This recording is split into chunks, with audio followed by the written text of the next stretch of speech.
அண்மைச் செய்தி. நேற்று காலை இலங்கை அருகே ஈரான் கடற்படையின் போர்க்கப்பல் அமெரிக்க நீர்மூழ்கி கப்பலால் தாக்கப்பட்டது. இந்தியாவிலிருந்து வந்த கப்பல் மீது தாக்குதல் நடத்தப்பட்டதற்கு ஈரான் எச்சரிக்கை விடுத்திருக்கிறது. அண்மைச் செய்தியாக நாம் பார்த்துக் கொண்டிருக்கிறோம். விசாகப்பட்டினத்தில் நடைபெற்ற பன்னாட்டு கூட்டு பயிற்சியில் கலந்து கொண்ட பிறகு ஈரான் போர்க்கப்பல் சொந்த நாடு திரும்பிய போது அமெரிக்க தாக்குதல் நடத்தியது.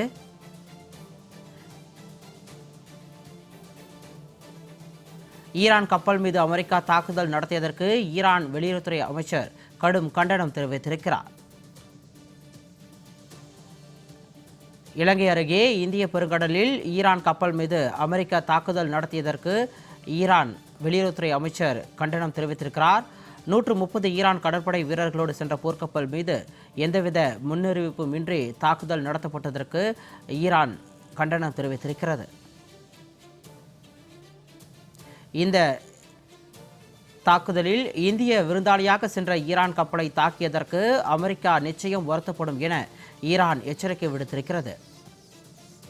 ஈரான் கப்பல் மீது அமெரிக்கா தாக்குதல் நடத்தியதற்கு ஈரான் வெளியுறவுத்துறை அமைச்சர் கடும் கண்டனம் தெரிவித்திருக்கிறார்.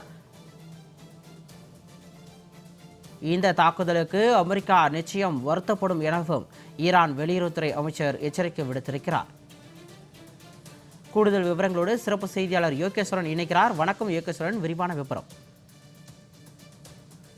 சிகாமணி, நேற்று இலங்கையிலிருந்து 40 நாட்டிக்கல் மைல் தொலைவுல ஈரான் கடற்படையினுடைய கடற்படை கப்பல் ஒன்று முழுமையாக தகர்க்கப்பட்டது காலை 6 மணி அளவுல என்பது இலங்கை அரசு வழங்கியிருக்கக்கூடிய தகவல். இந்த தாக்குதலை நடத்தியது அமெரிக்க நீர்மூழ்கி கப்பல் என நேற்று அமெரிக்காவில் நடைபெற்ற செய்தியாளர் சந்திப்புல அமெரிக்க பாதுகாப்புத்துறை அதை அதிகாரப்பூர்வமாக அறிவித்ததோடு திரையில பார்க்கக்கூடிய காட்சிகளையும் வெளியிட்டது. இதற்கு கடுமையான கண்டனங்கள் என்பது ஈரான் வெளியுறவுத்துறை அமைச்சர் தரப்பிலிருந்து பதிவு செய்யப்பட்டிருக்கிறது. குறிப்பாக இந்தியாவுக்கு விருந்தாளியாக சென்ற ஈரானுடைய போர்க்கப்பல் என்பதை ஈரான் கடற்கரை தளத்துல இருந்து 2000 மைல் தொலைவுல அமெரிக்க கடற்படை தாக்கி அட்டூழியத்துல ஈடுபட்டிருக்கிறது என கடுமையான குற்றச்சாட்டை முன்வைத்திருக்கிறார்கள். அதே நேரத்துல விருந்தாளியாக சென்றிருக்கக்கூடிய ஈரான் கடற்படை கப்பல் எந்த ஒரு முன் அறிவிப்பும் இன்றி தாக்கப்பட்டதற்கு நிச்சயமாக அமெரிக்கா வருத்தப்படும் என்பதை இந்த நேரத்தில் குறித்து வைத்துக் கொள்ளுங்கள் என பதிவிட்டிருக்கிறார் அமெரிக்க ஈரானுடைய வெளியுறவுத்துறை அமைச்சர்.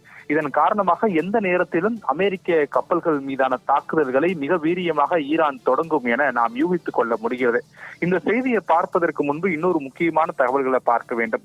2ஆம் உலகப் போரின் போதுதான் இது போன்ற நீர்மூழ்கி கப்பல்கள் பிற நாடுகள் உடனான போர் கப்பல்களை தகர்ப்பதற்காக டிராபிட்டோ ஃபயரிங் அப்படின்னு சொல்லி ஆங்கிலத்தில் அழைப்பாங்க. அதனை பயன்படுத்தி பிற நாடுகளுடைய கப்பல்களை அழித்திருக்கார்கள். 2ஆம் உலகப் போருக்கு பிறகு இது போன்ற தாக்குதல்கள் இல்லை. பெரும்பாலும் நீர்மூழ்கி கப்பல்கள் கண்காணிப்பு பணிகள் மட்டுமே அமெரிக்கா, இந்தியா உட்பட பல்வேறு நாடுகளால் பயன்படுத்தப்படுகிறது. ஆனால் 2ஆம் உலகப் போருக்கு பிறகாக இந்திய பெருங்கடல் பகுதிகளில் டிராபிட்டோ ஃபயரிங் நடத்தி ஒரு நாட்டினுடைய போர்க்கப்பலை ஒரு நீர்மூழ்கி கப்பல் மூழ்கடித்திருக்கிறது என்றால் அது இதுவே முதல் முறை.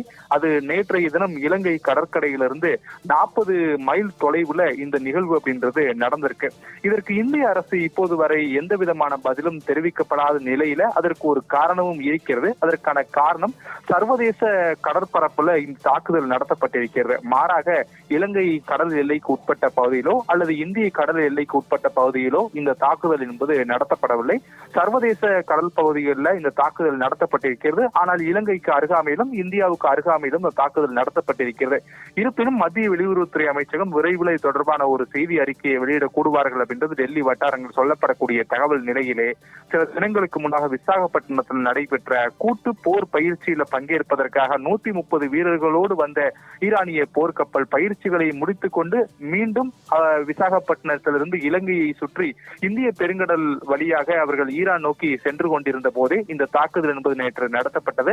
100க்கும் மேற்பட்டோர் பலியானார்கள் என்று இந்த தாக்குதல்ல இலங்கை கடற்படை மற்றும் மீட்பு படையினர் தகவல்களாக வழங்கியிருக்கக்கூடிய நிலையிலே ஈரானிய வெளியுறவுத்துறை அமைச்சகம் கடுமையான கண்டனங்களை தெரிவித்திருக்கக்கூடிய அதே நேரத்துல என்னுடைய வார்த்தையை குறித்து வைத்துக் கொள்ளுங்கள், இந்த தாக்குதலுக்கு அமெரிக்கா நிச்சயம் வருத்தப்படும் அப்படின்ற வார்த்தைகளை எல்லாம் பயன்படுத்தி ஒரு கடும் கண்டனங்களை தெரிவித்திருக்கிறார். இதன் காரணமாக அமெரிக்க கடற்படைகள் மீதான தாக்குதலை ஈரான் இன்னும் வீரியப்படுத்த போகிறது அப்படின்றது இந்த செய்தியின் மூலம் நாம் தெரிந்து கொள்ள முடிகிறது. சிகாமணி, விவரங்களுக்கு நன்றி யோகேஸ்வரன்.